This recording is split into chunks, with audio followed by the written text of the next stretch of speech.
I started on a Tuesday. By the time I got on the scale Wednesday morning, the day after, I had already lost 0.3 pounds. And I was like, what is this magical? What's up? It is Chanel, your favorite accountability partner here. And I'm on a little road trip, just a little quickie mini one. But I wanted to come over here and answer some questions that you guys have about my journey. Like, we're, of course, getting to know each other, but I put together a few questions. Well, I lied. I didn't put them together. I'm thinking of them right now. I have been on a GLP-1 journey for the last 2.5 years. I started November 16th, 2022, when they had the, free-for-all coupon. So they were basically giving away Mounjaro for the free ski, or $25, which was a great deal. And I'm so glad that I started when I started. I started researching about these medications probably about August 2022. Water break. I didn't make my appointment until November 8th, 2022, because I just wanted to, do more research. Of course, I was on TikTok doing all the research, on all the, Google every website to find more about these medications, because I was very well versed in medicated weight loss, because I've tried Phentermines before, but I just wanted to cover all my bases, because I definitely did not want anything that was like Phentermines ever again. Those things were horrible for me. I didn't like it. So so November 16th I started, and I changed literally everything about my diet regimen, everything that I was doing. I started drinking a gallon of water a day. I started, of course, eating in a calorie deficit, changed my diet to strictly pescatarian, which means I only eat seafood, and I do eat eggs. I'm never going to give up my eggs. I don't care. So I'm technically lacto-pescatarian. And started, working out, getting more steps in, moving more, stuff like that. So this was, kind of second nature to me, because I had lost a lot before getting pregnant. And so which brings me to why I started Mounjaro. I had a baby, and before I had the baby, my highest weight before I had the baby was 240 pounds. And I went down to 190, 195 or something.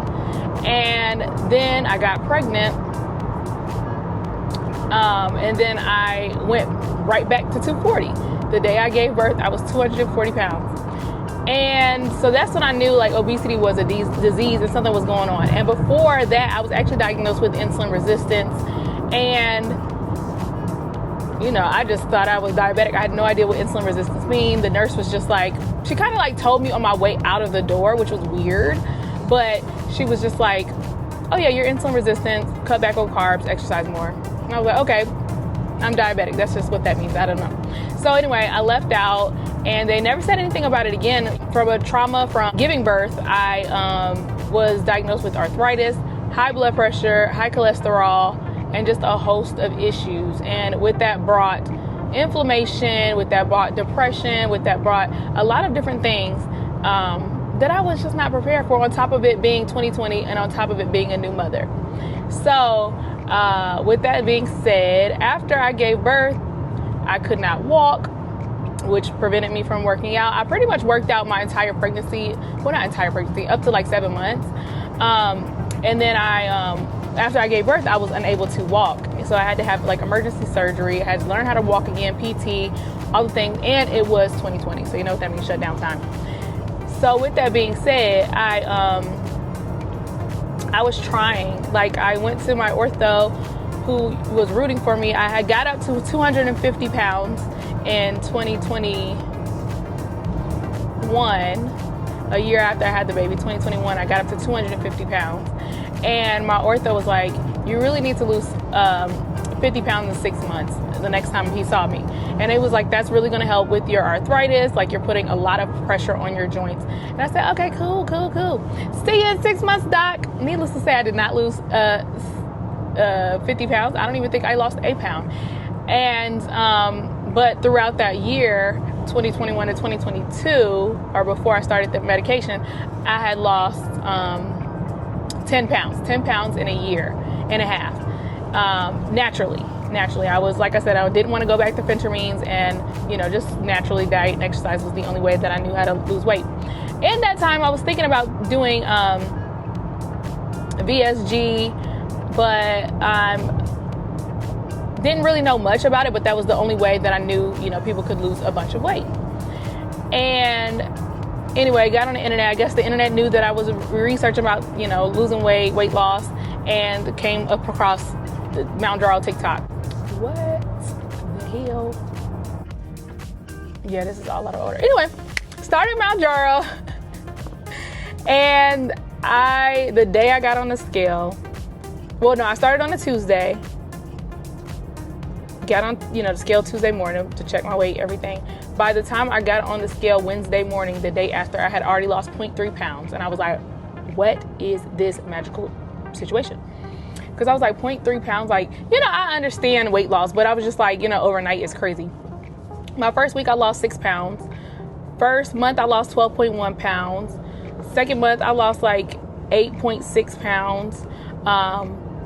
And after that, it was just up from there. The first 6 months, I lost 50 pounds roughly. And then the first year I lost 70 pounds. And then the first year and a half, I lost 90 pounds. And now I've been in a maintenance for almost a year, and I lost an additional 5 pounds. So total loss of 95 pounds, total loss of 105 pounds from my highest weight ever.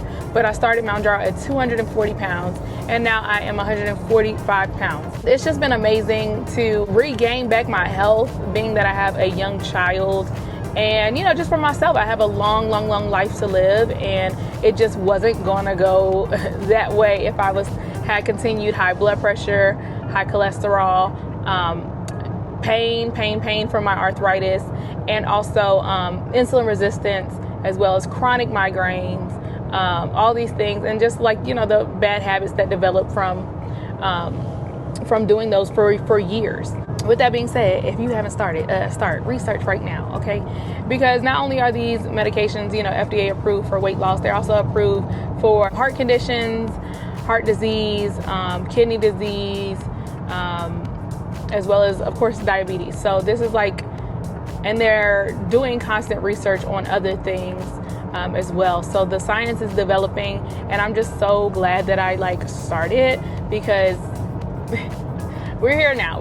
Not only do I feel great inside and outside, but I, look great to match that. So, when you feel good, you look good. Oh, so a lot of people do ask me, do I work out? And that will be an absolute yes, a resounding yes. I do work out. So I started very minimal, just increasing my steps, getting more movement, where I was. And then 10 days after I started the medication, I did start formally working out in the gym. And then 5 months later, I started doing 2-a-days. So which means first workout would be more cardio based. Second workout would be strength training for me. And then now in this year of maintenance, well, let's say for the first 6 months of maintenance, I was really lifting heavy. And now the last ladder of it, I have been just back to light cardio. And so I do encourage you all, I think, just working out for a heart health standpoint, from a just from a mental health standpoint, that working out is going to be a pivotal part of anybody's journey, and just for maintenance. I have always advocated, whether we have these medications, whether we don't have these medications, whether, these things arise, people are going to have surgery, people are going to have insurance issues or financial issues, which prevent them maybe from getting the medication. So we want to, try to build as healthy of habits as we can. So I think that includes, of course, good nutrition, learning how to eat in a calorie deficit, learning how to eat, period, and eat things that are going to be beneficial to our body. And then also, like I said, working out. And then drinking a ton of water. Okay? But, of course, if you guys have any questions, feel free to drop them down below. I'm here to answer and help you guys through your journey. I don't know if there's like many people, that document their journey as long as like I have. I'm probably one of the few. 2.5 years is a long time. I wish I would have obviously started YouTube much sooner, but here we are. I'm here to help. And of course, if you guys have any questions, feel free to ask. Drop the comments down below. Don't forget to like, comment, and subscribe, okay? Because we're growing here. We're growing. And I want you to be a part of the Accountability Partner fam. But I love you guys so much. See you next time.